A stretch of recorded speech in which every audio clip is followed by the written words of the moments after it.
estamos ficando cada vez mais importantes. E olha, para mostrar isso, estamos aqui com o advogado Bruno Leite de Almeida, secretário-geral da Comissão de Defesa do Consumidor da OAB do Rio de Janeiro.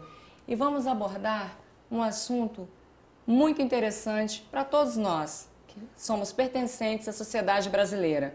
Vamos falar de consumo, da qualidade e da não prestação desse serviço. E para isso, doutor Bruno, eu vou deixar o senhor à vontade para o senhor esclarecer para a gente de que maneira devemos agir quando não temos um serviço que contratamos, né, prestado devidamente como está no contrato. Bom, boa tarde aos internautas, boa tarde a todos, a você. Inicialmente, eu acho que é importante se falar que o direito do consumidor ele vem de um mandamento constitucional que determinou que se criasse o Código de Defesa do Consumidor, que é uma norma de ordem pública e interesse social. E por que a determinação constitucional da criação dessa norma e a existência de normas similares em vários países do mundo? Porque se reconhece que o consumidor, essa figura, essa pessoa, ela é efetivamente mais frágil na relação de consumo. De um lado, você tem o fornecedor de produtos ou de serviços, que tem uma série de artifícios, não necessariamente maldosos, mas recursos, um departamento de marketing, o canal de televisão para levar a peça publicitária dele. Uma letrinha pequena. Uma letrinha pequena, ainda que hoje seja vedado pelo Código de Defesa do Consumidor.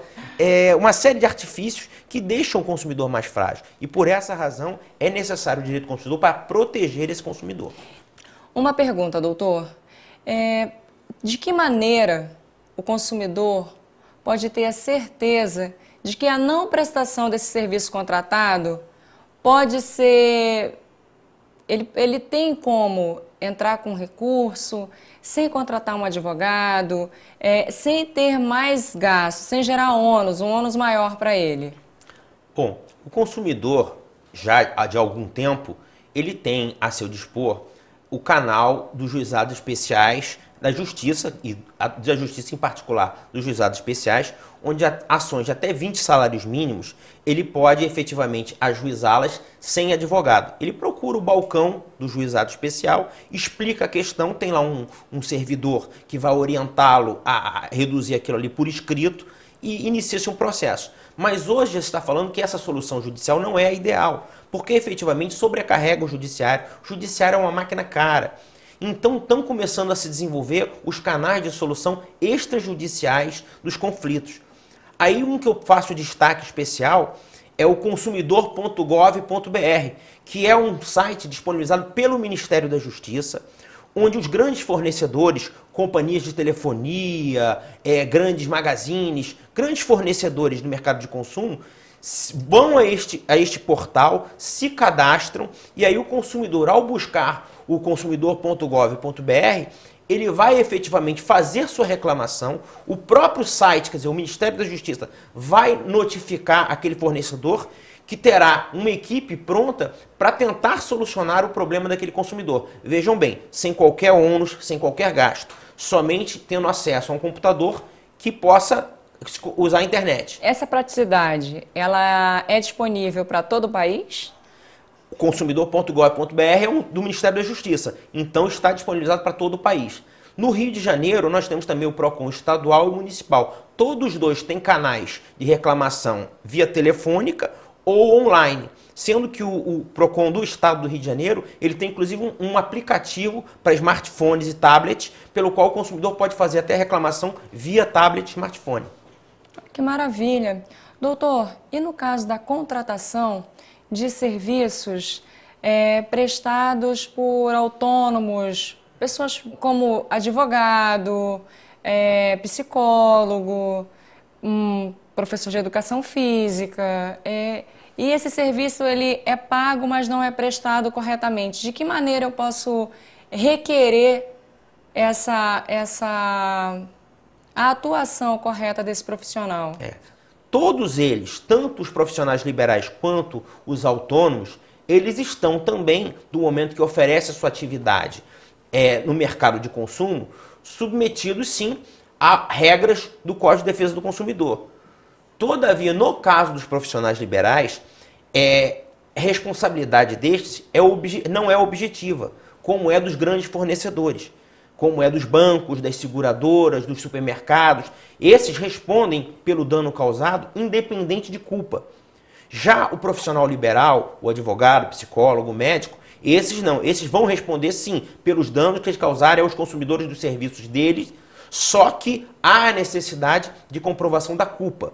Culpa, que culpa? Culpa, negligência, imprudência, imperícia, ou seja, se o advogado perdeu um prazo, deveria ter aproveitado e por força disso o consumidor foi condenado, ele terá direito a pedir realmente o seu prejuízo.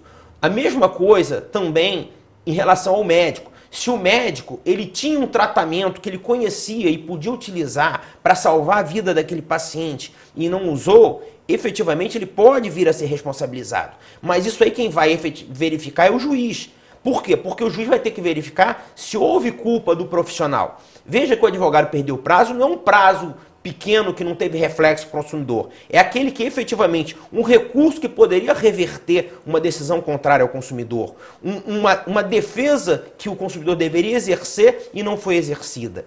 E por essa razão, então, aí nesse caso, se ficar comprovado o prejuízo efetivo ao consumidor, esse profissional vai responder. O médico, o dentista, por exemplo, colocou uma prótese que não funcionou bem e que veio a cair e o consumidor veio a ter algum prejuízo porque ficou sem aquela prótese dentária. Tudo isso vai responder, mas somente mediante comprovação da culpa. Culpa, imprudência, negligência ou imperícia. Eu vou pedir para que o senhor deixe para a gente um recado, para que o consumidor saiba, não, hoje eu fui prejudicado, eu sei aonde ir, sei o que fazer e vou lá com certeza e vou fazer a minha reclamação. Sim. Bom, primeiro eu digo ao consumidor que ele busque se informar muito bem sobre o que ele está querendo adquirir, seja produto ou serviço. Porque hoje existe o marketing, existe a publicidade e efetivamente esses recursos utilizados pelos grandes fornecedores não é que eles omitam ou falseiem a verdade, mas eles podem criar uma impressão falsa ao consumidor de que ele precisa daquele produto e serviço. E na verdade ele não precisa. Então verifica bem se realmente você precisa contratar, se você tem recursos para contratar, para não ficar super endividado. E aí sim, efetivamente você precisando e você tendo recursos para contratar ou comprar o produto, efetivamente tendo prejuízo, você busque sim os canais, esses que eu falei, pleiteando efetivamente a reparação total dos seus danos, reparação integral, como o Código do Consumidor garante. Muito obrigada, doutor. Obrigada a você aí de casa, muita luz para você e até a próxima. Espero revê-lo novamente. Obrigada. Obrigado.